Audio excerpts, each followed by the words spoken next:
आदरणीय गुरुजन एवं समस्त ग्रामवासियों और मेरे प्रिय सहपाठी, मैं आपको कलयुग समाज के अशुभ लक्षण बताना चाहती हूँ, तो कृपया करके आप सभी ध्यान से सुने।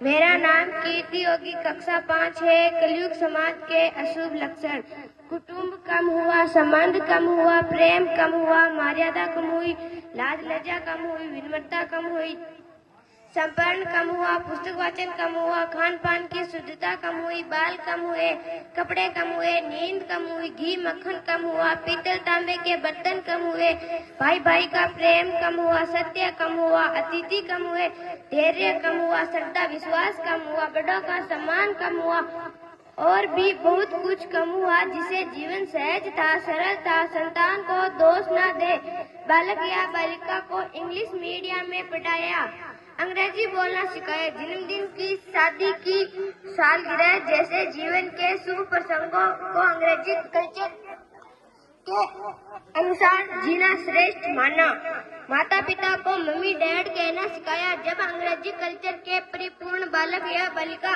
बड़ा होकर आपको समय नहीं देता, आपकी भावनाओं को नहीं समझता, आपको तुच्छ मानकर आपसे जुबान लड़ाता है, जब बच्चे में कोई संस्कार नजर नहीं आता, तब घर के वातावरण को गंभीर किए बिना, संतान को दोष दिए बिना एकता में जाकर रो लीजिएगा, क्योंकि पुत्र या पुत्री पहली वर्षगांठ से ही भारतीय संस्कारों के बजाय मंदिर जाने के बजाय केक कैसे काटा जाता है, यह सीखने वाले आप और हम ही हैं।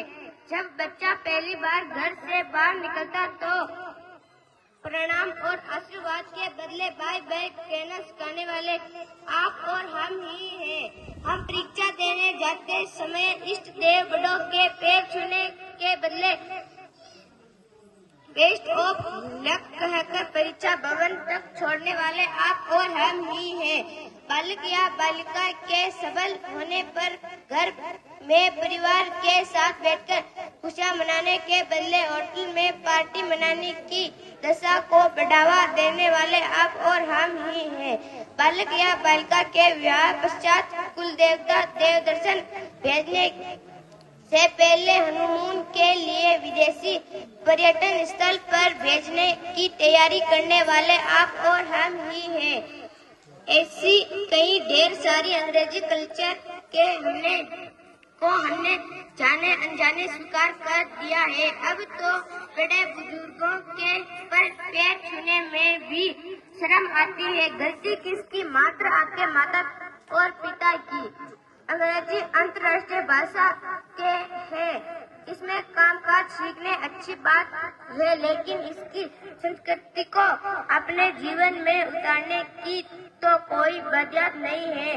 अपनी समृद्ध संस्कृति को त्याग कर नैतिक शिक्षा, नैतिक मूल्य, मानवीय संवेदनाओं से रहित अन्य सभ्यताओं को जीवन शैली अपनाकर हमने क्या पाया? अवैध संबंध टूटते रिश्ते, व्यसनयुक्त धन, थके हारे मन, छल भरे रिश्ते, अनुशासीन संतानें, असुरक्षित समाज। एक विचार जरूर कीजिएगा, किस संस्कारवान